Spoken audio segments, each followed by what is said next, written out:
Welcome back to the Growers Podcast. I am Marguerite, your co-host with Zach Smith. Hey, everyone. And today we have a special guest, Matt Gooding.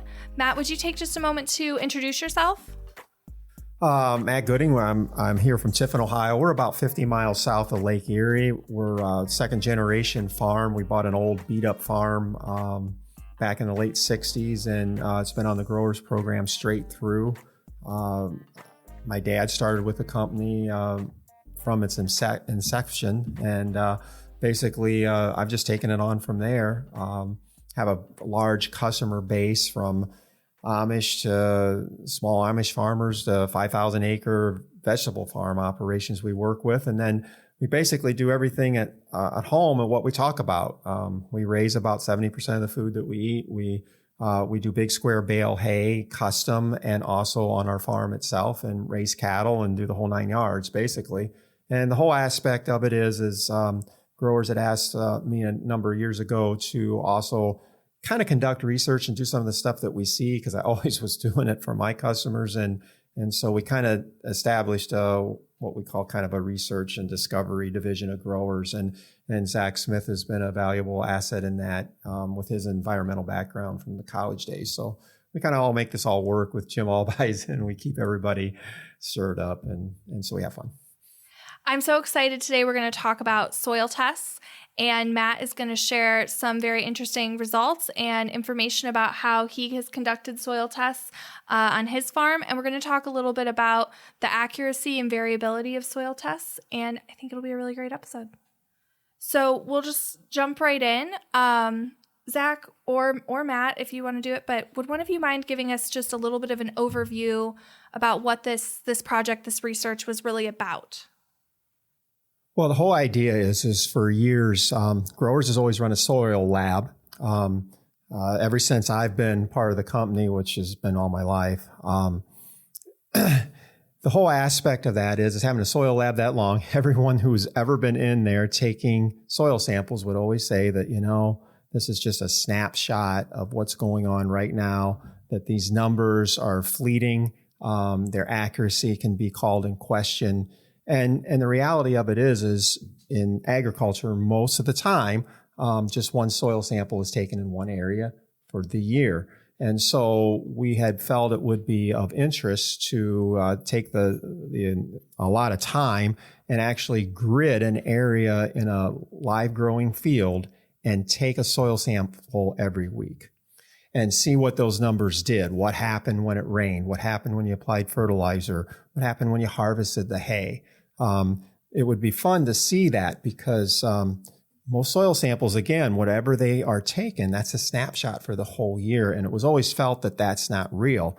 And so, here at Growers in our research and research division, and actually I like to call it a discovery division of Growers too, we wanted to discover and see what would happen if we did such a protocol like that. So just to clarify too, so you did these tests yourself, right? Mm-hmm. On your farm? Mm-hmm. Yes, it's been on the growers program for 50 years now, fully limed, no dry fertilizers ever used. And in the field we chose, very little to no manure had ever been applied also. So we wanted to take, something that didn't have a history other than the growers program on it. And then what we would do is grid an area of the field out and start taking soil samples, in this case, every Sunday night. Every Sunday night I would go and take different samplings by virtue of the auger method. So we would auger out an 8-inch tall or 8-inch deep sample and make that the topsoil. And then we'd stick the auger back in, and we would go another 8 inches down for subsoil. We would send that into a soil lab, not Growers. We decided to use outside of Growers. We wanted some more traditional numbers and just kind of to take that aspect out of it. The other thing that we did, it was real important, is we didn't send the samples in right away to be done right away. And this is key, in my opinion, for the validity of it. It's, you have to understand the human factor in taking soil samples. people run around and jab them or pay somebody to go do it. And I always like to joke if it's a young guy on a Friday and he's taking a soil sample and he's got a hot date, he's not going to adequately sample everything correctly, whether he's in the lab taking it or out in the field. So we took all 27 weeks and held them and did them in one lot at the end of the year. So that way, whoever did them, did them all together. And so we felt that took away some of the variability and thus the accuracy of this was improved. So that makes sense to me. And you don't think there was any loss of accuracy of having the soil sit because it was sitting in a contained way that it wouldn't have changed it? Is that your thought? In the bags, the way it is, I mean, I would say that you would get different answers from different people. Generally speaking, it shouldn't, the way these particular samples were extracted. Now, if they were done biologically, that wouldn't have been the way to do it. The way they are doing chemical extraction, we didn't feel that was a problem. Okay. Yeah. Awesome. Yeah. So I'd love to get you to chime in here too, Zach, and just tell me a little bit, I know that Matt did a lot of the groundwork on this, but if you could kind of give us a background too of, where you came into the picture to kind of help with this research and work with Matt, I would love to hear that as well.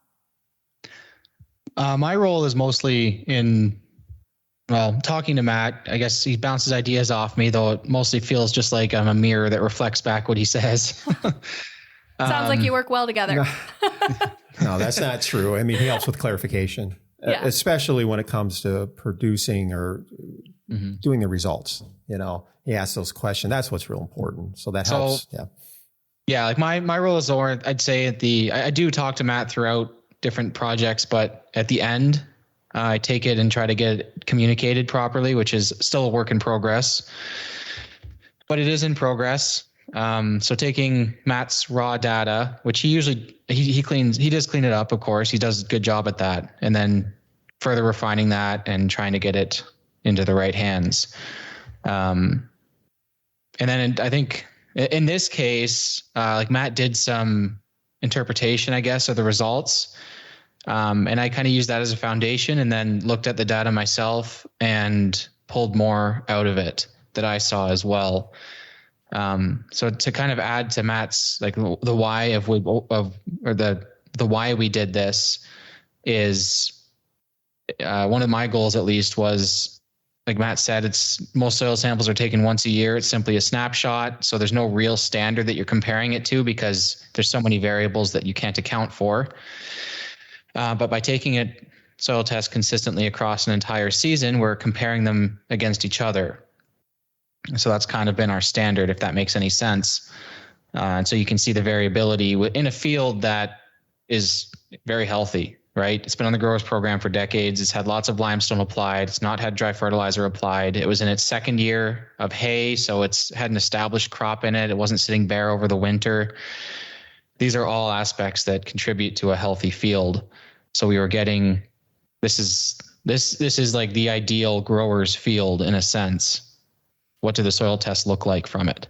That's perfect. And how do they compare to each other? Mm-hmm. So what made you decide to do this specific project? What was your inspiration here? Why did you feel you needed to do this? Why is this important? Because the future of, from both a governmental aspect, agronomy aspect, and we live, in fact, this location where we're filming this is just south of Lake Erie, and there's a lot of phosphate in the river issues. So there's a lot of different restrictions, or a lot of different research going on with water testing laboratories and watching the phosphate in the river that puts algae in the lake. And so the whole idea of this was, let's help people understand what a soil test actually means in context. There's going to be too much maybe reliance on them. And their accuracy, again, that snapshot aspect, and then, dictational aspect after just that one little snapshot. Let's see what happens throughout a whole season. It's just so people have a contrast. That's what we try to do here at Growers with the Research and Discovery Division, is just that, not necessarily set out with something, we're going to get this result, which a lot of different aspects and companies do. let's just see what we learn. And that's what basically, I had no idea what was going to happen. And none of us did. And so the more we looked at this data, we see more little things popping up that is of discussionary interest for sure, and revealing for all of us, really. I love that. I would love to talk a little bit about that, kind of discussion of what you found, right? Mm-hmm. One thing I'm hearing a lot is you talking about the variability of the soil. And so taking that one test a year isn't really efficient and effective, right? So I would love if you would talk a little bit more about that variability and what you found. That would be great. Yeah. I'd like to talk on that, Matt, if that's all right, to start at least. I think you should. Yep. Yeah. Yep. So to kind of set the foundation for this, there's a slideshow from a few years ago out of, I think, Maryland, where they do a lot of soil testing because they have a lot of nutrient management stuff going on with all the chicken litter that's been used throughout the years. If we can find it, hopefully we'll be able to get some kind of visual in this. I'll try to describe it best I can without one. It was a snapshot where I think a soil test had been taken from every square foot or 10 square feet in a field, had been tested mainly for phosphorus levels, because that's the main concern in Maryland, and then it had been mapped. And so each sample kind of covered I can't remember if it was a square foot or 10 square feet, but a small area regardless in a field. 8 samples per square foot. That's it. Thanks, Matt. Yep. And then they'd have, if those samples gave a low phosphorus reading, right, that area in the map would be red, high phosphorus would be green, and then there was yellow and orange, I think, in there too for the moderate levels. Their purpose in doing that was to try to show the importance of nutrient management in soil testing and nutrient management in making fertility decisions. But to us, what it showed us is that you had a field that wasn't that large, where a third of it was bright green, super high phosphorus levels, 2/3 of it was red, right? So part of the field is really high in phosphorus and part of the field is really low. So what happens when that one soil test you're basing your fertility decision on is in the green zone or in the red zone, right? It's not an accurate prediction to make for an entire field, right? There's so much more variability than that. And we saw the same kind of things where there's massive variability within a small area of a field. We saw that with our results too. A couple I'd like to point out, actually one main one I'd like to point out is the pH variability. So anybody that's been with growers for a while knows that we don't put a lot of stock into pH, especially when you're using it to make calcium decisions. But Matt's results fluctuated. The highest pH from both sub and topsoil was 7.1, which is just above neutral. The lowest was 5.8. That's a massive difference in pH. So just 1.1 difference. Sorry, Marguerite, go ahead. Sorry, let's talk about that for someone who's a little more uninformed. Because to me, when I looked at that said, oh, that's not much variability. But, it was pointed out to me that actually pH is so significant. So give us a little picture of how significant that difference is, because that's actually really huge, even though the difference between almost 6 and 7 doesn't sound like that much to the average person. Yeah. When I was a kid, I used to take care of our YMCA pool, and you always had to take obviously the chlorine had to be high enough to kill all the bacteria, but you always took the pH. And pH, the center, the whole scale between 1 and 10, with the neutral part of it. In other words, where it is no longer acidic or no longer acid, is 7. So it isn't like 5, it's 7. And so anytime that pool would start creeping up in pH, which it would want to, it would go from 7.2 to 7.3 to 7.4. When you put that out, when you seen that, you had to go literally throw sulfuric acid in the pool, and then you'd run from the cloud that would come from it. It's like, I had to go do that stuff. And that was the old way of doing it back then. And they used to have injectors that would try to keep up with it, but a lot of times that pH would on a rise. And you say, okay, that number is not very different, but each tenth is 10 times. Is it double or 10 times? I'm having a 10 brain. times. So 7.1 is 10 times more alkaline than 7. Or 6.9 is 10 times more acidic than 7. So think about, that's huge. Exactly. Okay. Yeah. Yep.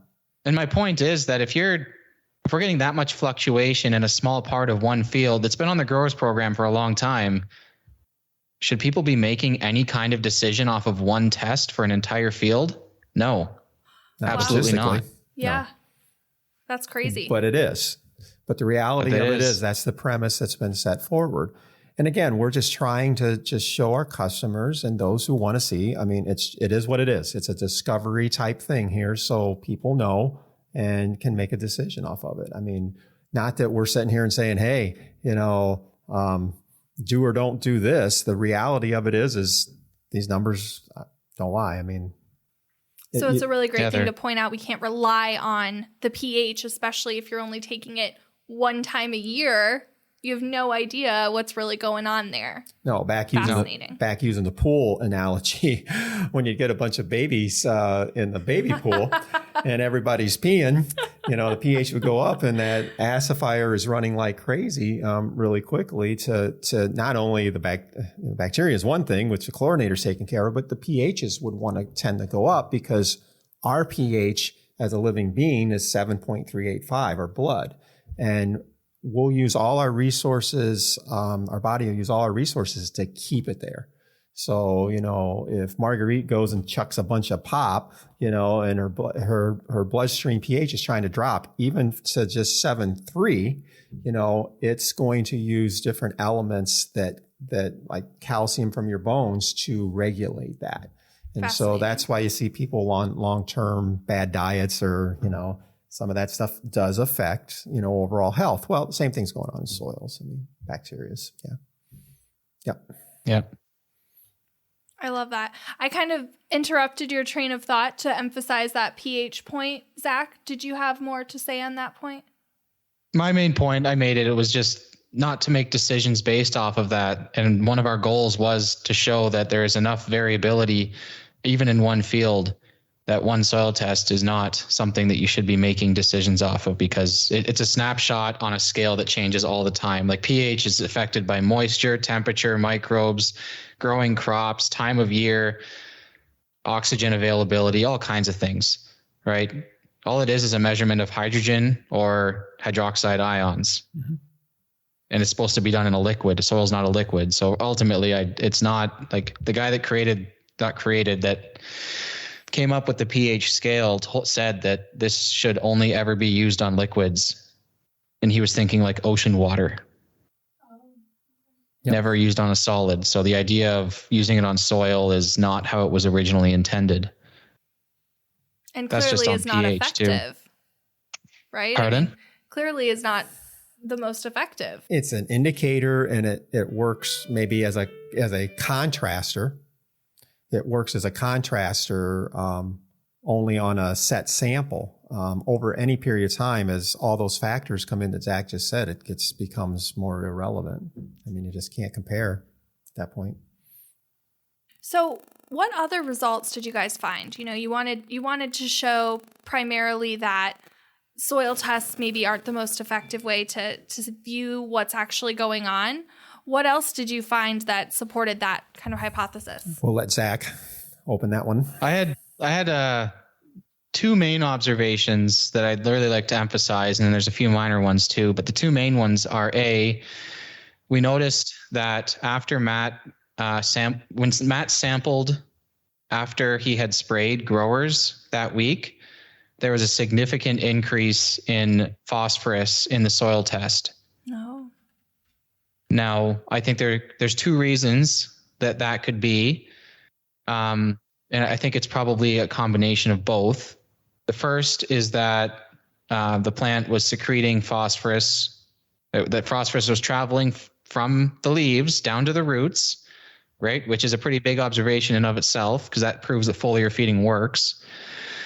And then excreting that phosphorus out into the soil, which then the soil test picked up, and or that the plant was being revitalized by the growers, and was then excreting more root exudate to the microbes, which were then increasing their nutrient cycling, causing more phosphorus to show up in the soil test. I'm inclined to think it's more the former, but certainly not at the total expense of the latter, because If it was purely the microbes, then we probably would have seen a massive increase of other nutrients as well. But it was mainly phosphorus that we saw, that's still significant because, as I said, that's proving that the phosphorus is moving from the leaves to the roots, and it's proving that the plant has enough phosphorus that it is actually exudating some out of the roots. If it were deficient, it would not be releasing it into the soil. So there is enough phosphorus in growers to supply plant needs. Well said. And then the second, do you want me to do my second now, or do you want to do your second? Keep going, you're doing well. Yeah, that was great.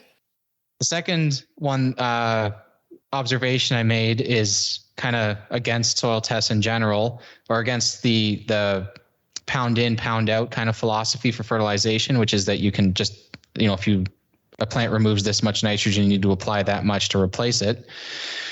Is that when Matt cut, he did 4 cuttings off of this field. The weeks following the cuttings, there was not a significant drawdown of nutrients from the soil, right? So by conventional philosophy, when he took a cutting off, in the following weeks, there's a large amount of growth, right?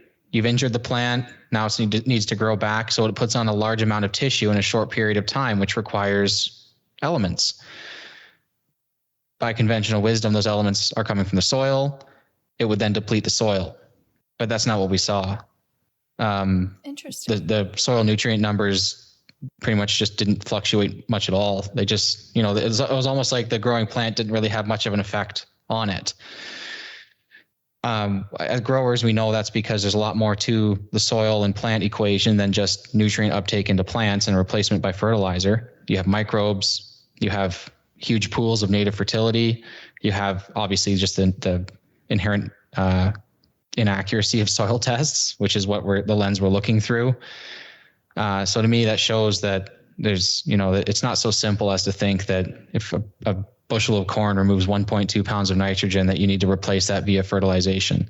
That's fascinating, actually, because as a less informed, listener here, I would easily make that assumption that if that amount of nitrogen was consumed, that it would need to be replenished. So what you're looking at too there is a sign of very good soil health. Am I right? Is that kind of what you're seeing, that the soil is healthy enough to stay replenished, it's getting what it needs, there's an overall good functioning there? Well, in the world of chemistry interaction, there's an aspect of like attracts like. And so in this particular type of soil, in that topsoil reading, there's probably close to 10,000 pounds of phosphate in an inert form there, ready to be harvested, basically by biological activity, and as Zach said, plant root XLX. I can't say that word very well, but yeah. And so to think that a small amount that growers represents stimulates that, maybe that's part of the reason that it jumped up, is because some of that biological activity is harvesting what is already there. And so this is another reason why with this whole program and this whole thing on drawdown, as Zach is pointing out, we just didn't see it. I mean, what's fascinating is I haven't looked at it in a couple months, but before I'm saying this, and Zach probably has, and basically the numbers we started with in the beginning of May is the ones we ended with at the end of November, when it was all said and done. And, we harvested tons of hay off this. And so that was pretty fascinating. With the only replacement being a dinky amount of growers. Right. Yeah. Yeah. Right. And that is over a whole season. It's not like, well, you only did that for a couple of weeks. No, this was an entire season and 4 cuttings of hay. That's a lot of product, or a lot of volume. hay. Yeah. Volume. Yep. Yeah. If I were to look at this as an average farmer who didn't use growers, right? And I looked at my soil and I'm just testing my soil once a year, what's your advice to me? Can I be candid? Yes, please. I really would like to know. Save yourself the money and the time on the soil test.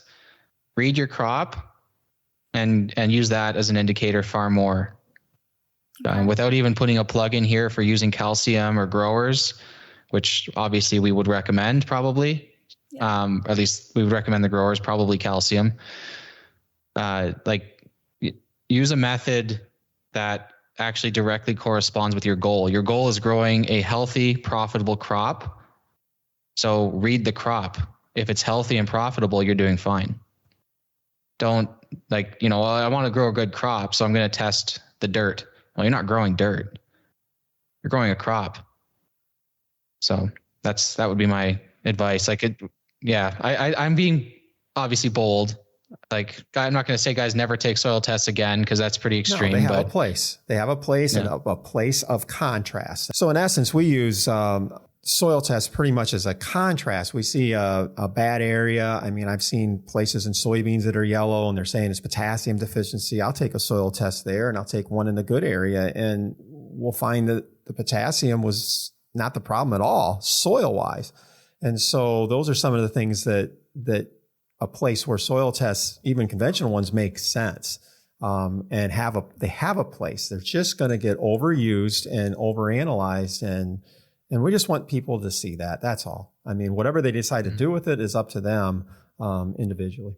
So is this just something that's become popular to do, soil tests? Soil tests have always been out there. What they're doing is, with today's technology, they're shrinking it down. They're GPSing it. They're coupling that result to amounts being spread or applied at planting or before it through different spreading technologies and things. I mean, the soil test lab that we're using right now that's independent of growers, the lab guy says that they do 2,000 samples a day. Oh my gosh. I mean, and so their volume of all this has been picked up significantly than what it was, even 10 years ago. It's just crazy. And so they're tying us all into variable rates and everything. And I mean, it has a place, but again, it's going to get overused and oversold, and it's like anything else. There's a place for it. I think what people are using it as is a crutch, in essence, like Maryland, or Matt mentioned earlier on, with all the nutrient pollution and Lake Erie and stuff like that.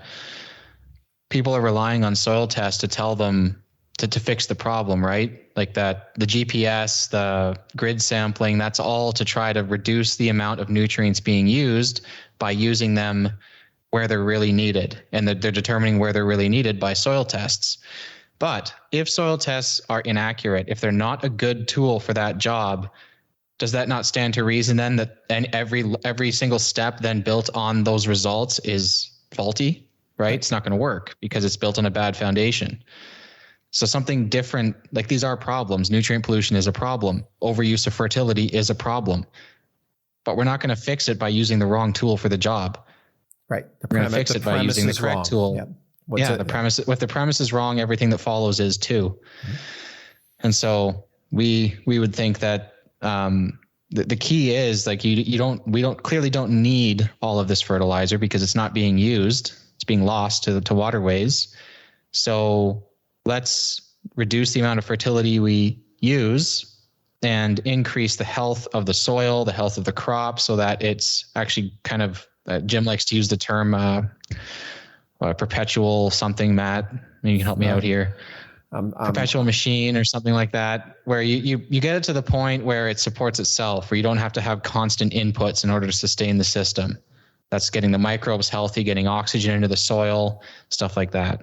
Correct. And the other impetus behind this that could, we sit here and we think about maybe what we want to do in the future from this. The watershed that this farm's located goes past Heidelberg University in Tiffin, Ohio, within 2 miles. And since 1977, they've taken a water sample almost every 8 hours from that. And so they have data on exactly what is leaching into that water and going past that college. And since then, they have become one of the more perennial water testing laboratories, especially in phosphate.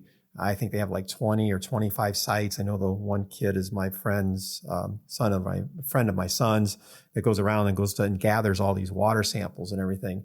The reality of it is in a grower's program type setting, we would feel that we would be leaching significantly less nutrients into the water than in a chemical based one, because as Zach said, so much of it's wasted.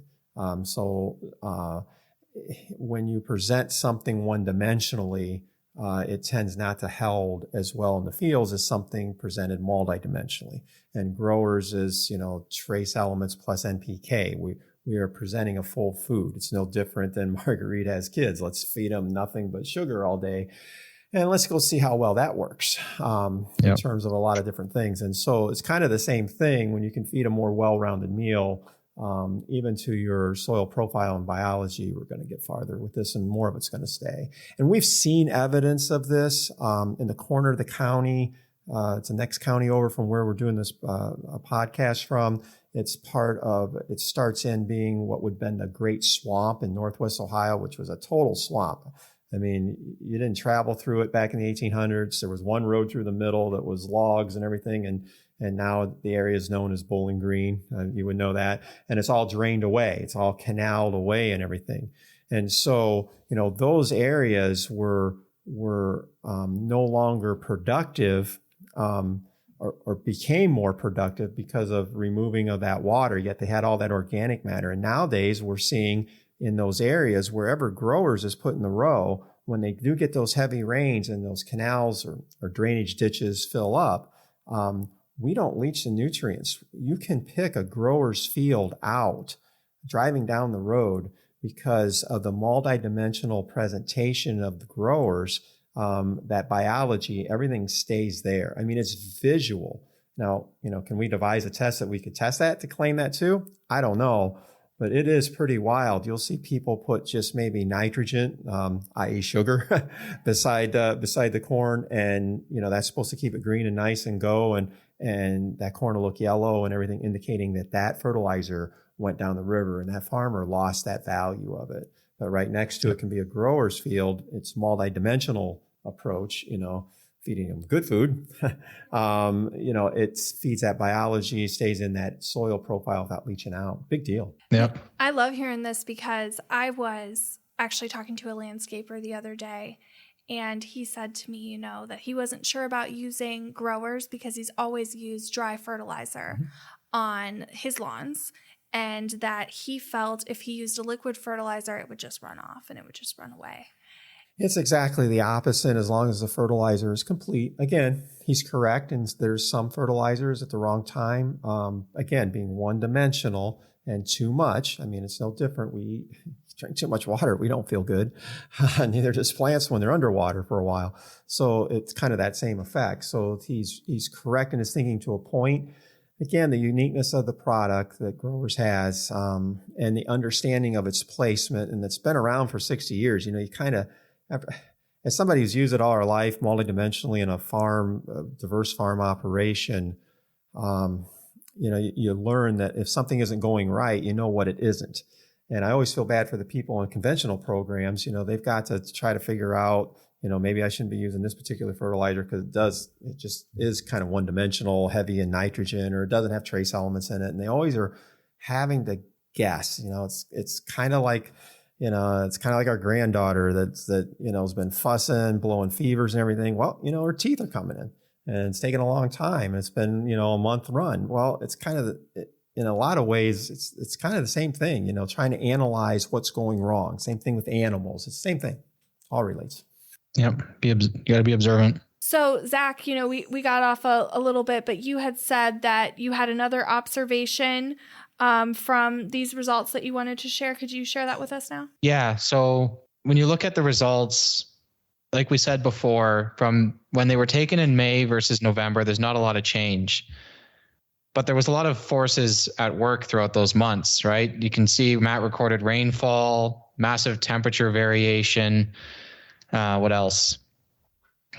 The soil temperature changing, air temperature, soil moisture, rainfall. None of that appeared to have a consistent effect on nutrient levels in the tests. Like, you cannot point that whenever there was rainfall, these nutrients went up, or when the soil temperature was above this temperature, these nutrients went up or down. There's no consistency there. Now, that could just be the inherent inaccuracy of soil tests, but I think what it's actually pointing to is that there's another variable, microbes, that actually have a far larger impact on soil test results than moisture, temperature, whatever the case may be. And obviously chemical soil tests cannot account for those. So clearly there are forces at work affecting the results. What are those forces? They're not being accounted for in the test, so it's probably microbes. I love that observation, Zach, because you and I have done a lot of discussions about soil microbes, and so if anybody has questions about that too, we have actually quite a few podcast episodes on soil microbes because it's such a fascinating topic. But also something, as we've discussed in the past, very easily forgotten because you don't see them. It's easy to pretend they're not there because once you start realizing they're there and working with them, it gets a little more complicated because you can't just control them like this. This has been a fascinating conversation. Just to kind of wrap up, are there any final thoughts that you would like to share or bits of advice you want to throw out to our listeners? I got a quick question for you, Matt. Just how did that field perform last year? Oh, in terms of production, was excellent. Yeah, I would say slightly above average. There were poor timings in rainfall after cuttings that hurts clover naturally. It's just the way it is, and it was area wide. But, in terms of productivity, there's one thing about the volume you get, which you can do things to increase more volume. But the reality of it is we also feed this, and I sell this to customers, and it's the performance of the animals. That's where it counts. And, excellent. It made excellent feed source for animals. I mean, for me, it was almost my exclusive feed source through the winter. We didn't feed corn or anything to beef cattle. And so that's just a reflection of the quality and balance of everything. So that's a big deal to me. Any other final thoughts? Anything from you, Matt? We're doing another neighboring field this year. We just, I just talked with Zach the other day. We're taking this biometer, which does measure soil biology, and we're still playing with it. There's still some parameters that we want to work out with it, but we were pretty surprised that we sprayed growers on, and we did this biometer, which you take a little bit of soil and you can do a snapshot of the volume of bacteria action in it, so to speak, that after we foliage fed it was doubled, which we want to see. Now, that's just a preliminary one. I don't get too excited about it. We got a couple other ones. Frankly, I did another one that didn't show that quite as well. Got another one coming up here again. And you got to kind of play the averages when you do some of this stuff to kind of see. But it was positive. It was kind of interesting. And it reflects some of the stuff we do in our lab. And that's what, through the winter, we got some interesting ideas forthcoming. So. Well, I can't wait to hear more results from your future research and your future discoveries. Very excited to hear all of that. I'm sure you guys will keep me in the loop. And thank you both, Zach and Matt, for joining us today. Really appreciate your time, and thank you for teaching us and answering all our questions and sharing your results. You're welcome. Thank you, Marguerite and Matt, as well. Thanks for listening. If you enjoyed what you heard today, please subscribe and share with a friend. If you'd like to learn more about the Growers Program, visit our website, www.growersmineral.com.